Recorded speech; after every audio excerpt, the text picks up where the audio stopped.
Assalamualaikum warahmatullahi wabarakatuh. Nama saya Windy Astuti, nomor induk mahasiswa 2025027, kelas manajemen 1C. Di sini saya akan menjelaskan tentang peran pemerintah pada perekonomian.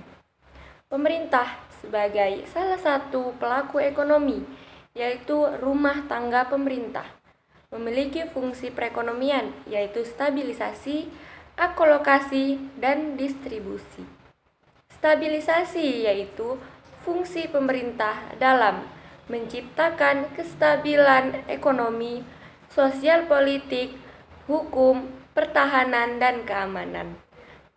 Akolokasi memiliki fungsi pemerintah sebagai penyedia barang dan jasa publik seperti pembangunan gedung, jalan raya, penyediaan fasilitas penerangan, dan telepon, yaitu fungsi distribusi.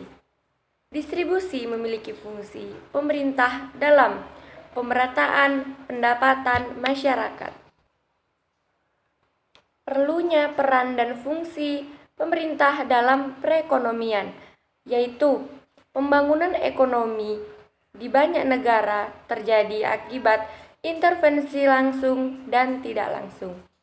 Mekanisme pasar tidak dapat berfungsi tanpa keberadaan peraturan dari pemerintah. Intervensi secara langsung antara lain penerapan harga minimum. Penerapan harga minimum bertujuan untuk melindungi produsen, terutama produk dasar pertanian. Yang kedua, penerapan harga minimum. Biasa disebut dengan harga eceran tertinggi atau HET, dilakukan sebagai untuk melindungi konsumen. Intervensi pemerintah secara tidak langsung, yaitu pajak.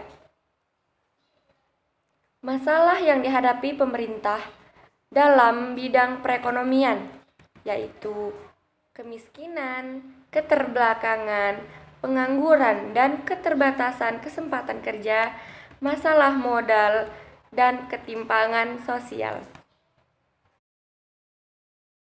Baiklah, di sini saya akan menjelaskan tentang salah satu soal tentang peran pemerintah dalam perekonomian. Mengapa peran pemerintah dalam perekonomian sangat signifikan? Pilih teori peran pemerintah dan jelaskan dengan contoh. Peran pemerintah yang semakin besar dalam perekonomian tidak dapat dilepaskan dari kegagalan pasar. Kegagalan pasar inilah yang menjadi salah satu latar belakang pentingnya peran pemerintah. Mekanisme pasar melalui invisible hand dinilai tidak mampu secara efisien dan efektif dalam menjalankan fungsinya. Kegagalan pasar barulah merupakan syarat perlu bagi campur tangan pemerintah. Sementara itu, Barton pada tahun 2000 dalam Weimer dan Vining tahun 1992 menyebutkan peran pemerintah secara garis besar. Yang pertama, peran alokasi sumber daya, peran regulator, peran kesejahteraan sosial, dan peran mengelola ekonomi makro. Dalam peran alokasi sumber daya, tercakup soal penentuan ukuran absolut dan relatif pemerintah dalam perekonomian. Peran pemerintah dalam hal ini erat dengan pertimbangan untuk mengarahkan dan mengalokasikan sumber daya secara tepat. Salah satunya dilakukan melalui APBN. Sebagai contoh, APBN dialokasikan untuk pos-pos tertentu. Contohnya, pelayanan kesehatan, pendidikan, pembangunan infrastruktur, penyediaan barang-barang publik, serta pelayanan kesejahteraan sosial bagi masyarakat. Yang kedua, peran regulator. Dalam perannya sebagai regulator, pemerintah selalu membuat kebijakan untuk menjaga kegiatan perekonomian agar dilakukan tanpa merugikan salah satu pihak. Dapat dicontohkan, pemerintah mengeluarkan peraturan untuk melindungi pedagang-pedagang kecil agar tidak kalah saing dengan wiralaba seperti Indomaret dan Alfamart yang dirasakan masyarakat dapat mematikan usaha toko kecil mereka. Yang ketiga, peran kesejahteraan sosial. Pada peran pemerintah dalam kesejahteraan sosial, yang utama adalah dapat menyediakan pelayanan publik yang dibutuhkan masyarakat tanpa ada kesenjangan. Masyarakat yang mendapat pelayanan publik secara layak dapat meningkatkan kesejahteraan mereka.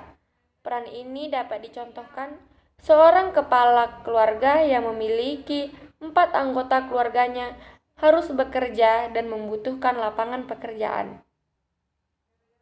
Yang terakhir, peran mengelola ekonomi makro yang memfasilitasi stabilitas secara umum dan kemakmuran ekonomi negara melalui kebijakan-kebijakan yang didesain untuk mendorong pertumbuhan ekonomi yang stabil, full employment, inflasi yang rendah, dan stabilitas neraca pembayaran. Ekonomi makro berhubungan dengan pertumbuhan ekonomi, ketersediaan lapangan kerja, inflasi, neraca pembayaran, fungsi, dan peran pemerintah adalah menjadi aspek-aspek tersebut dapat berjalan stabil dan tidak terjatuh. Sebagai contoh, kondisi politik suatu negara mempengaruhi perekonomian pada negara tersebut. Sebagai contoh, ketika pemerintah kolaps, misal pada tahun 1998 di Indonesia menyebabkan tingkat inflasi di Indonesia menjadi naik. Bahkan nilai mata uang rupiah terjun bebas pada saat itu.